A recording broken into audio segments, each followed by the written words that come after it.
Deputy Attorney General Rod Rosenstein still has a job, at least until Thursday. Rosenstein headed to the White House earlier today, where it was thought he might lose his job over the New York Times report suggesting he was recording the president, thinking of recording the president in hopes of getting rid of him. Rosenstein left today with his job intact, but White House Press Secretary Sarah Sanders announcing that the president will be meeting with Rosenstein later this week after he returns from the UN General Assembly. Our first guest tonight to discuss whether, well, among other things, Rosenstein deserves to be fired and how it all might affect the Mueller witch hunt. Joining us tonight, Congressman Matt Gaetz, a member of the House Judiciary Committee, a member of the Freedom Caucus, and it's great to have you with us, Congressman. Good to be with you. And happy birthday, Lou. Well, thank you very much. You're going to love your 30s. I can't wait. I cannot wait. And thank you for that. I want to turn first to Rosenstein. The speculation was rampant in the media. The media started publishing well ahead of their knowledge on this, and that's the entire media, with a few exceptions. Your thoughts about where we're headed with this? A meeting scheduled Thursday with Rosenstein at the White House. Where are we, and what do you think the prospects are? Well, we've got to move beyond a circumstance where we've got, claims from Andrew McCabe, who we know is a liar, in the New York Times. We've got to get answers under oath. And here's what we know, Lou. Rod Rosenstein has never denied that he made mention of wearing a wire on the President of the United States. What's in question is whether that was serious or whether it was a joke, or maybe it was a joke that he hoped would become serious. Sometimes people tell jokes at the beginning. But either way, it is inappropriate for the Deputy Attorney General of the United States to even be joking about wearing a wire on the President in the presence of colleagues and subordinates. I think Rod Rosenstein needs to be in the witness chair this week in the House Judiciary Committee. He needs to go under oath and explain these circumstances. Yeah, I think that's an interesting approach. I think you're exactly right. The question is, how do you get him there? And I've got an answer to that, Lou. Okay. There are articles of impeachment against Rod Rosenstein that are currently pending.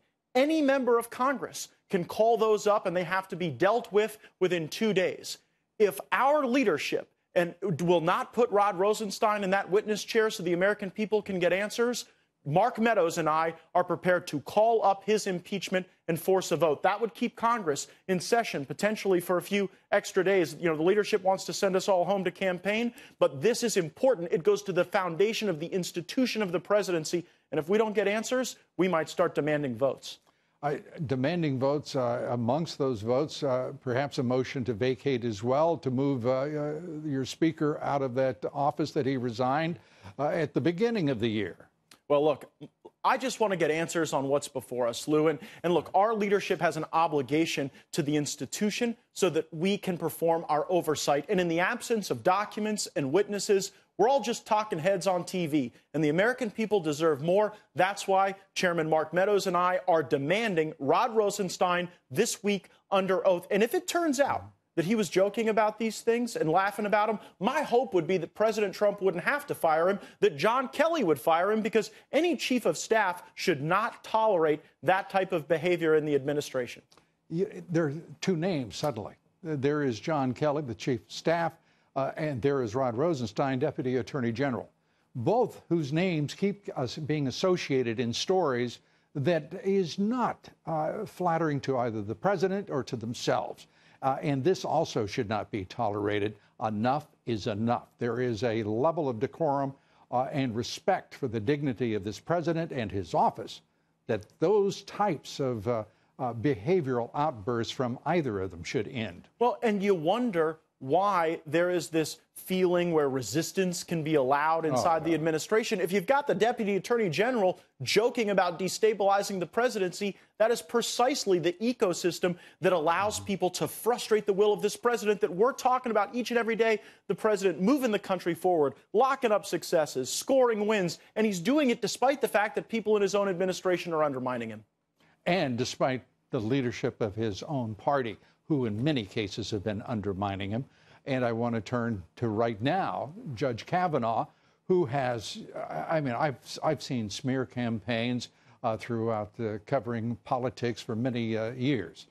I have never seen anything approaching the level of just absolute efforts to destroy a man like we have seen with this judge and these last-minute accusations that are in both instances absolutely uncorroborated. And you have sitting U.S. senators saying things like Kavanaugh doesn't deserve a presumption of innocence.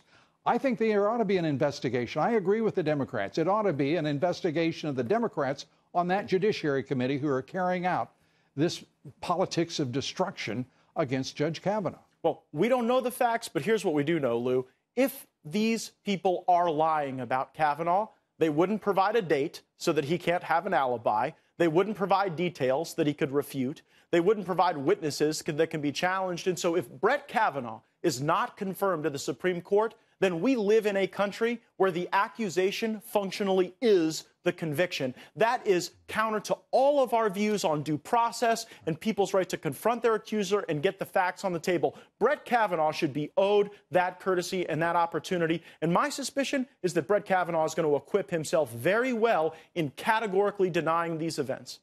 And I wish that the leadership of the Republican Party, and particularly Chuck Grassley, the chairman of the Senate Judiciary, would start acquitting himself as reasonably in support of due process, in support of fairness and equity, because the man to this point has been played for a fool by Chuck Schumer, Dianne Feinstein, and the other Dems who sit on that Judiciary Committee. It's an insult to the Republican leaders. It is an insult to the American people. It's an insult to the Constitution. Well, we've got to start calling out the Democrats for playing these games. They sat on the evidence, they delayed, and now they're doing everything they can to just create a cloud of uncertainty rather than actually getting to the facts. If they cared about the facts, they wouldn't have been sitting on these letters and sitting on these accusations, but they did it because they want to delay it and they want the timing to try to metastasize into the general election in hopes of blocking someone who is duly qualified to serve on the highest court. I couldn't agree with you more. The Dems have been ugly, they are venal, they've been venomous,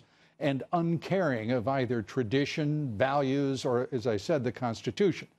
But where has Chuck Grassley been? Where have the Republicans on that Judiciary Committee been when they should have said no, no, and no? And they lack the guts to stand up for their own party's nominee, this president's nominee. To me, it's abhorrent. Well, too many Republicans and Democrats get paralyzed by political correctness. And frankly, we hold the presidency and the House and the Senate because Donald Trump is not afraid of the political correct culture. He leads by example and he leads with boldness. And I was glad to see the president stand by Kavanaugh. And you know what? As Republicans, we need to do the same. Absolutely. Well said. Appreciate it, Congressman, as always. Thank you. Happy birthday again, Lou. Thank you very much, Congressman.